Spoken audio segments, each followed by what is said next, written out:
Nah, kita mau lihat itu apakah itu outputnya itu teman, ya kan? Kita mobil pemadam kebakaran itu di Indonesia kita mempunyai unit yang namanya Skyline Bronco atau unit tangga, ya, yang vertikalnya hampir 104 meter. Artinya kalau vertikalnya 104 meter, Menara Anugrah itu bisa kita jangkau di gedungnya. Tapi kan apakah aksesnya bisa di sini? Kita akan lihat di situ nanti maksudnya. Mungkin itu, gitu ya Pak.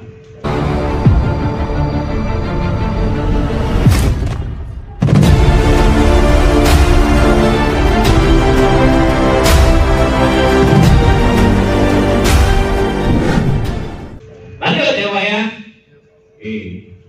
Nah, saya tidak akan menjelaskan ini secara garis besarnya, ya Pak ya.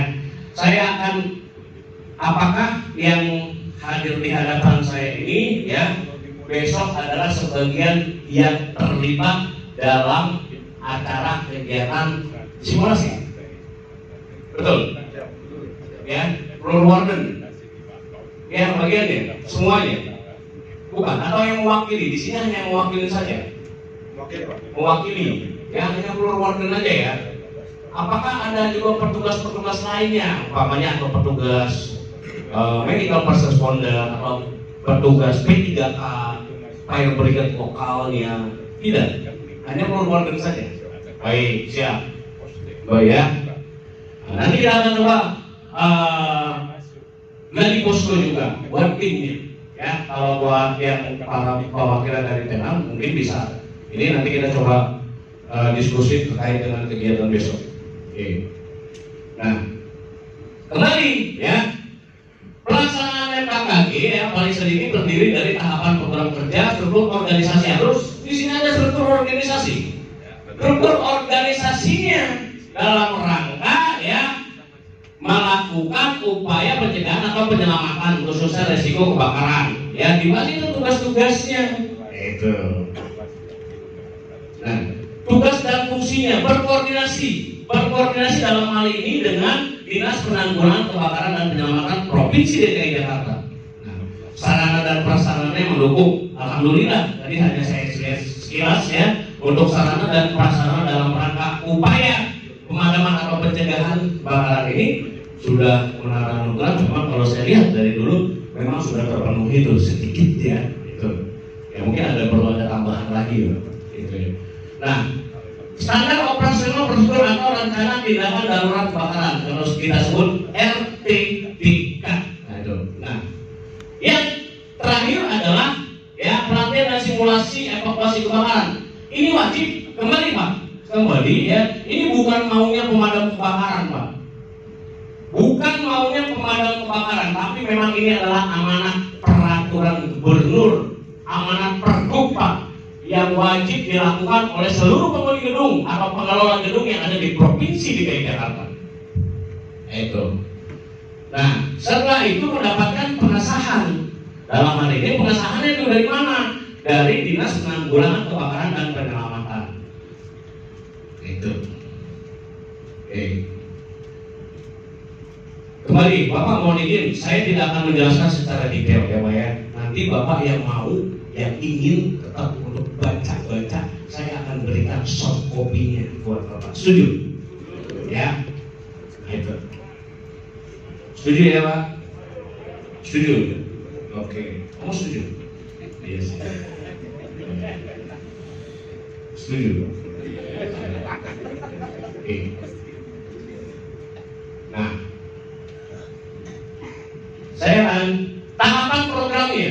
Ya, tahapan program kerja saat terjadi kebakaran. Pertama adalah melaksanakan upaya pemadaman kebakaran awal. Tadi saya jelaskan, ya apa sih yang lakukan, ya kan, bila mana terjadi kebakaran di salah satu gedung kita, kan? Lakukan pemadaman tahap awal, tingkat awal. Jangan bilang tadi lari. Itu ya kan, jangan panik, diemin aja tuh, gak usah panik ya. Berarti kan kalau jangan panik cuma berdiem aja, tidak ada reaksinya. Yang paling utama adalah lakukan pemadaman tahap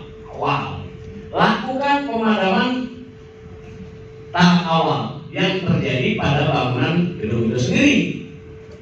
Kedua adalah melaksanakan upaya evakuasi penghuni bangunan gedung dan melakukan pertolongan awal kepada korban-korban akibat kebakaran atau akibat bencana lain. Melaksanakan evakuasi kalau memang dinyatakan ya gedung ini sudah dinyatakan tidak terkendali, lakukan segera evakuasi. Itu berbeda ya. Kalau kebakaran, kalau dinyatakan sudah tidak terkendali, ya langsung petugas keluarganya atau petugas peran kebakaran lantainya lakukan evakuasi. Tapi berbeda bila mana tadi disebutkan di awal-awal dinyatakan ya terjadi gempa.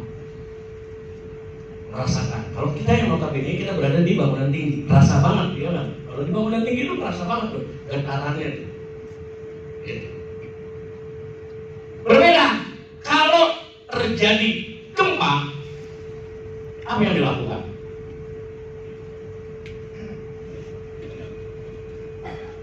Halo Pak, siap. Sarapan dulu. Berbeda kalau terjadi gempa. Gempa itu minimal harus berdiam dulu. Ya sambil berhubungan lanjut. Berlindung di mana sih? Di bawah kolong meja, di struktur bangunan yang paling kuat, di bawah bangku. Itu. Kalau gempa berbeda, ya. Kenapa sih harus berlindung, ya, dan melindungi kepala? Kenapa yang harus dilindungi kepala? Iya, betul tuh.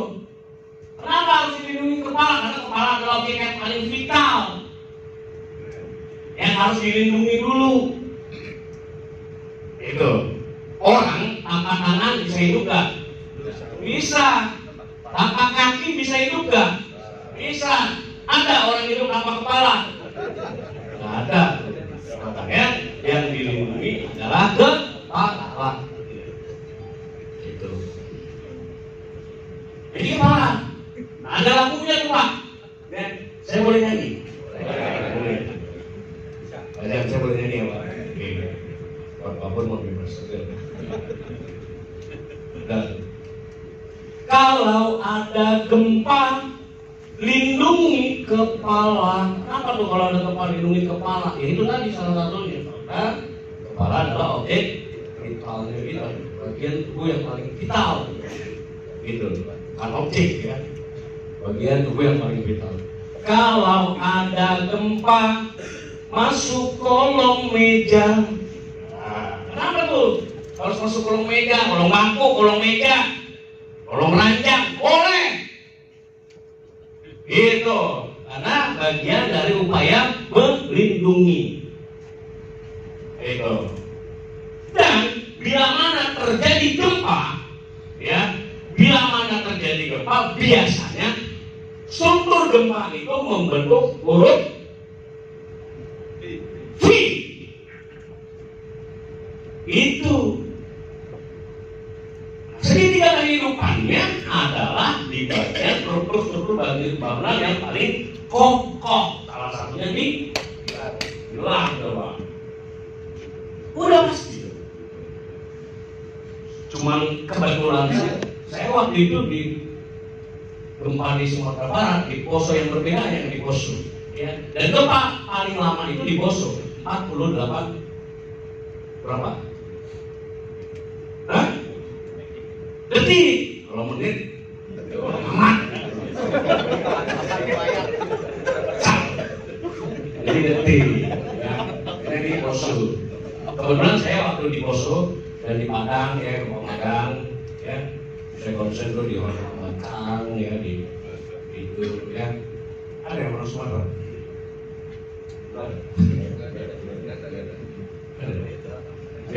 Ya,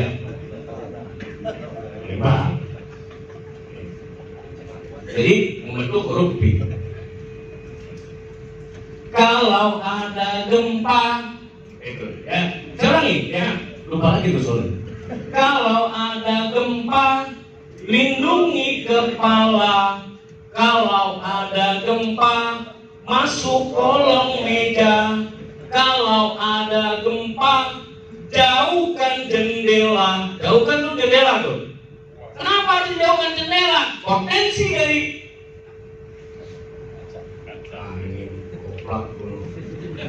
pecah tuh, ya. Bisa jauh itu jendela. Dan terakhir, kalau ada gempa, cari tempat terbuka. Kenapa harus cari tempat terbuka? Iya, potensinya kalau misalnya dibangunin gedung, keruntuhan yang dari eksternal tuh, dari luar, ya, cari tempat yang aman. Jadi berbeda antara kebakaran dan gempa. Kalau gempa, yang dulu lindungi awal. Lanjut, Mas Fajar mana? Tahapan kerja setelah terjadi kebakaran. Ini tugas dari Fire Safety Manager. Ada yang kesennya? Oh siap. KSM Pak? Sudah ada.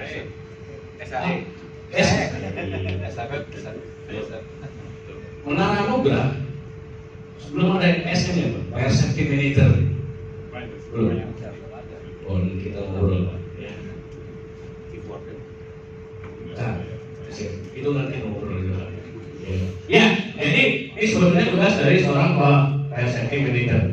Ya, menyiapkan laporan kejadian pimpinan tertinggi manajemen gedung. Saya nggak akan terlalu membahas ini. Setuju ya Pak ya? Ya. Tugas dan fungsi KKG-nya, ya. Nah, tugas KKG melaksanakan upaya pencegahan, pemadaman, kebakaran dan penyelamatan jiwa pada bangunan gedung. Tuh tugasnya tuh. Kembali tugas MKKG. Kembali yang bukan notabene-nya mengandalkan pemadam kebakaran Pak. Pemadam kebakaran itu butuh proses. Telepon dulu tuh tadi bisa 112. Ya, kalau itu benar teleponnya. Kalau bohong begitu kita sampai gak ada kebakaran. Banyak tuh Pak, ya. Nah gitu. Ya. Nah,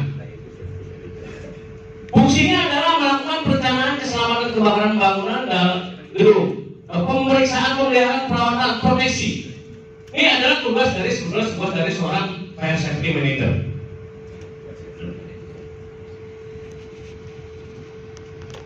Halo. Sepertinya, ya. Pak ngopi dulu ya. Minum air putih dulu, banyak minum air putih. Karena kalau orang nggak banyak minum air putih, yes. Tapi saya akan menguji konsentrasi dari bapak-bapak semua itu sih. Komitmen kita seperti jam 12 saya tidak lama. Ya. Semuanya sekarang tanpa terkecuali, ya sambil makan nggak apa-apa. Saya bilang tatap mata saya. Iya, ini serius Pak. Menguji konsentrasi bapak-bapak semua di gedung Menara Anugrah. Ya, semuanya 1, 2, 3 tatap mata saya. Ya, 1, 2, 3 tatap mata saya. 1, 2, 3, 1, 2, 3, 1, 2, 3. Apakah semuanya konsentrasi atau tidak? Sekarang ikutin kata-kata saya, ya. Angkat tangan kanannya, 1, 2, 3. 1, 2, 3 semuanya, termasuk ibu juga, ya. Semuanya. Angkat tangan kanannya. Lalu angkat tangan kirinya, 1, 2, 3. Semuanya. Oke. Tangan kirinya memegang ibu jari. Terus memegang ibu jari, ya. Tangan kirinya turunin. Semuanya sekarang tangan kanannya goyang-goyangin semua. 1, 2, 3, 1, 2, 3. Buruan duduk. 1, 2, 3. Ayo, angkat tangan kanannya. Ayo. Semua ayo angkat tangan kanannya. 1, 2, 3, 1, 2, 3, 1, 2, 3. Masih tatap mata saya. 1, 2, 3. Pegang dagunya.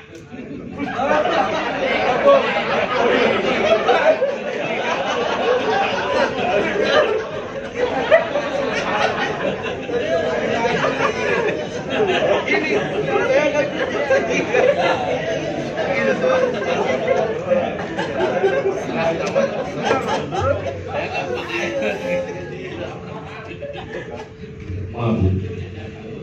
saya suruh pegang dagu bukan pegang dahi.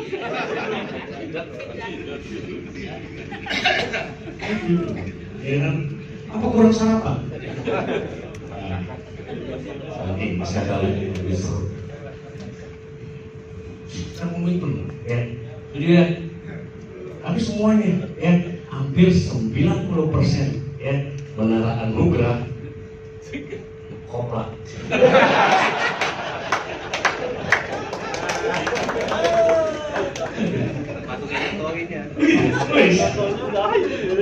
Saya suruh pegang dari dua. Lanjut part 5 ya.